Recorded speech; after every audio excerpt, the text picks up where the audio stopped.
U.S. Vice President Mike Pence will deliver a key speech on China later this year, a White House spokesperson announced on Thursday. Initially scheduled for earlier this year, the speech was postponed to avoid stoking tensions with China ahead of a bilateral summit in Japan. Pence's previous speech on China, which he delivered in October 2018, chastised China for its approach to terrorism in Xinjiang and for being a, quote, unparalleled surveillance state. But as the trade war continues, what can we expect from the administration's latest commentary on China? How might the speech impact the outcome of the upcoming trade talks?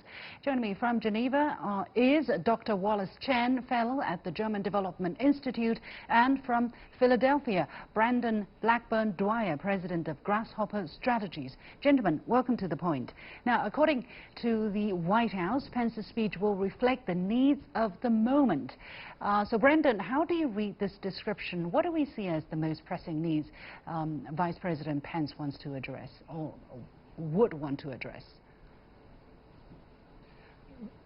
The reality is we don't know. I'd love to be able to speculate with any sort of certainty, but we don't even know when this speech is scheduled to happen. There's a lot more we don't know about the U.S.-China relationship than we do know at this point. We know that Chinese delegation on trade is coming to Washington in early October. There's no specific dates. There's no amount of time for that meeting. There's no specific agenda yet. This meeting was supposed to happen sometime during September, and now it's going to happen sometime in early October. And now Vice President Pence's speech is happening sometime this fall. They have legitimately declined to confirm any date and time for this. So if we can't figure out when it's going to happen, and then they're going to tell us it's going to be determined by the needs of the moment, and the Trump administration's needs of the moment change every 2 hours depending on what he says on Twitter.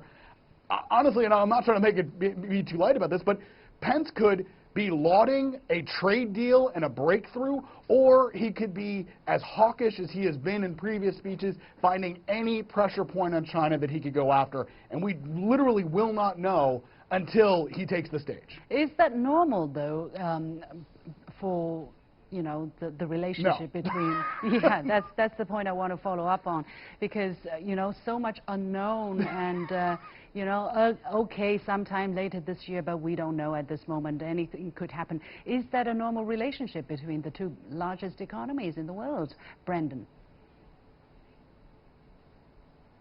Absolutely not. It is not standard procedure for a high-level official in the United States government, let alone the Vice President of the United States, to announce a major policy address with so little details. Now, it is a reflection on that the relationship between the U.S. and China and the trade situation is obviously dynamic. So in some ways you can try to find a positive here to say that he's leaving the door open to have positive things to say. But the reality is I see this speech, I saw it as the delay last June as a chit that they gave in the Trump administration's mind to China to say, hey, look, we'll postpone this to make the Osaka meeting more productive. I think we'll see, hey, we won't go ahead with this speech before the meeting just to keep you guys happier, which is creating an artificial chip in a much more real discussion about trade that has real stakes and real things that could actually be used to negotiate much more effectively. Yeah. Wallace, let me go to you. You originated from China. How would this kind of uncertainty or this kind of man-made chip would be perceived by the Chinese side? I mean, okay, China values how the United States, especially its top leadership, views this country, and yet when you have such a capricious relationship, when the rhetoric has been mercurial, to say the least, is this kind of announcement going to create some kind of waves in the Chinese government?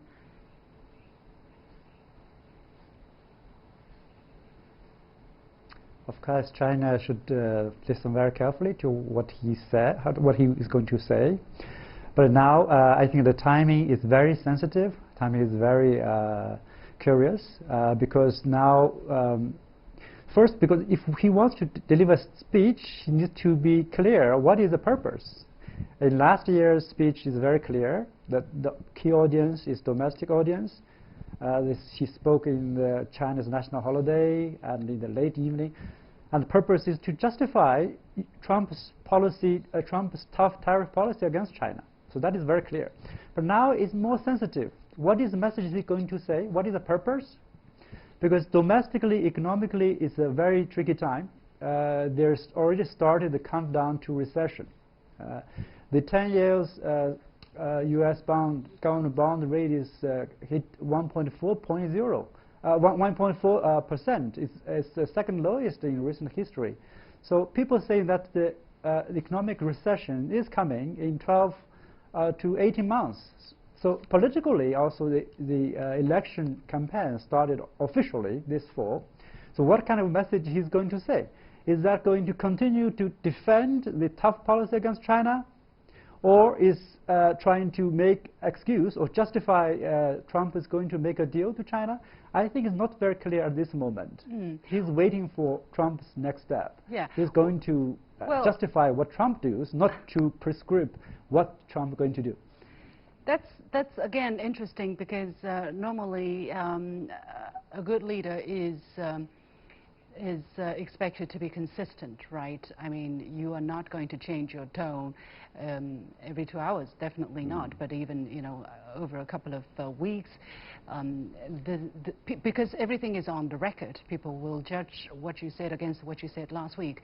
So, Brandon, do you see a big change from Vice President Pence's very hawkish tone against China? For instance, in a recent comment, he urged Beijing to treat the Hong Kong protesters humanely, warning they will be harder for Washington to make a trade deal with Beijing if there was violence in Hong Kong. Do you see this kind of tone, this kind of pressuring likely to be different if he gives the next speech, let's say, later this half of the year?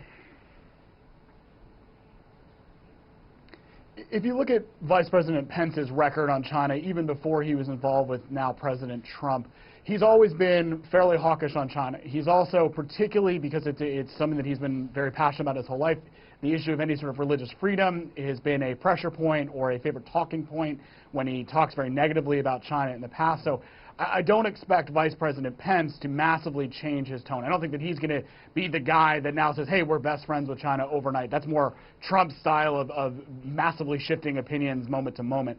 What we could see out of Pence is, if there is a trade breakthrough, if the Trump administration determines it's politically useful to them to couch it as such, he would say something positive on that. But I would see that if Vice President Pence is even allowed to give this speech, because if there's that kind of breakthrough, I'd say the speech would get canceled. But if he's allowed to give a speech, he'll stick to his guns on issues that he perceives in religious freedom, in censorship, in domestic affairs. And the comment that he made on Hong Kong, for note, was before the recent uptick in violence in Hong Kong. So it was during a period where protests were still more or less peaceful. And I think, that was one of the few times he said actually something I think that would be reasonable, that if we do see an even more violent, tragic ending in Hong Kong, it would complicate global relations with Hong Kong and China. It's not just the United States. That would be one of those tragic outcomes that would have unintended consequences across the board, just because people would be less likely to be conciliatory, less likely to want a deal, less likely to be fans of a breakthrough, even though we desperately need a breakthrough on all sides from an economic perspective. Wallace, do you see that it is okay for the U.S. leadership to link different issues together, for instance, linking the Hong Kong issue, how the central government treats Hong Kong, with the trade deal? And how do you look at that? And how do you think the Beijing government is likely to react to this kind of linkage?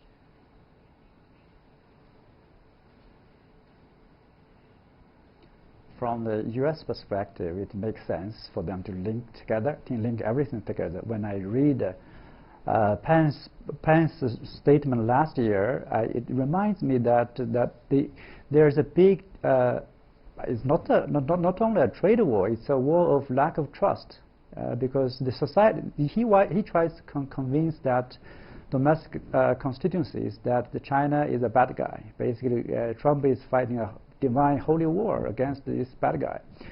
But on the other hand, we need to, I think it's very clear that he is trying to, Pence is trying to convey a message that with a happy ending, actually. If you read his message, that he also called for the cooperation. He's just saying that China is not grateful enough to American who has helped build China in past 3 decades. China is not grateful enough. And China is trying to undermine President Trump. So he tried to link everything together, trade, religious freedom, tried to convince the domestic constituencies that now China is the bad guy. We need to be very tough against China. So next message, next speech, yeah. I guess he will have some continuity to have a balanced message saying that China, on the one hand, China is a bad guy. On the other hand, he still called for cooperation, have a healthy international relationship. So given the point is China need to, at what stage U.S. want to make concessions, and where's China's concessions? How do you see, then, Wallace, how do you see this relationship developing over the next months, let's say, before the next U.S. presidential election? And do you see that the two sides will get slightly softer with each other? I mean, especially the United States approach on China. We know that trade talks is likely to resume in October if nothing goes wrong before that. Do you see the tension being slightly milder between the two sides, Wallace?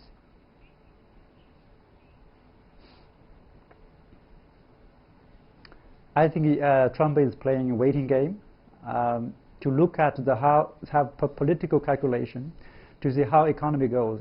If the economy is really going down, the level of seriousness of economic recession is going high, the people will feel the risks for their own jobs, their salaries. So that at that point, I think Trump is at the turning point now to see whether he wants to make a deal maybe before the end of this year. Probably have a private conversation with Chinese side to say, now let's have a deal. I think that is very possible because the economy is really going very bad now. Okay, let me go to Brandon. At that point, the China is not going to be the center. China issue is not going to be the center. It will be replaced by the economic problem. Yeah. Brendan, what is your take of the state of the U.S. economy? I mean, I was just in New York, although some of the indices does look to point to the risk of a recession, but some other indices are not. So it's a big debate, right? There are a lot of languages being used on that topic, but not everybody is in consensus as to whether a recession is imminent. It's my belief that we are approaching a recession. We have had an unparalleled period of growth in the modern era of the U.S. economy. There's never been this many years without even a short-term downturn. So we are getting near the edges of sort of economic rational thought, saying like at some point there has to be a downturn. Further, the Trump administration has used almost every lever possible to try to boost the economy, and we don't really have that many left. A deal with China could create a short-term boost, but to be politically useful to President Trump, that would have to come in the latter half of 2020 so that he could claim he really delivered economic booms right before people go to the polls in November 2020. So that means that we have about a year before we really can see Trump finding a way to make a deal with China that's actually going to benefit him politically, and that's, I think, all he's driven by at this point. All right, we're going to leave it there. Many thanks to my two guests, Dr. Wallace Chen, Fellow at the German Development Institute, joining us from Geneva, Switzerland, and from Philadelphia, Brandon Blackburn-Dwyer, President of Grasshopper Strategies. And with that, we come to the end of this edition of The Point with me, Liu Xin. As always, you can follow me on Facebook and Twitter using the handle The Point with LX. Download the application called CGTN to watch the show on your mobile devices, or go to YouTube and look for CGTN The Point. Thanks for watching. You've got The Point.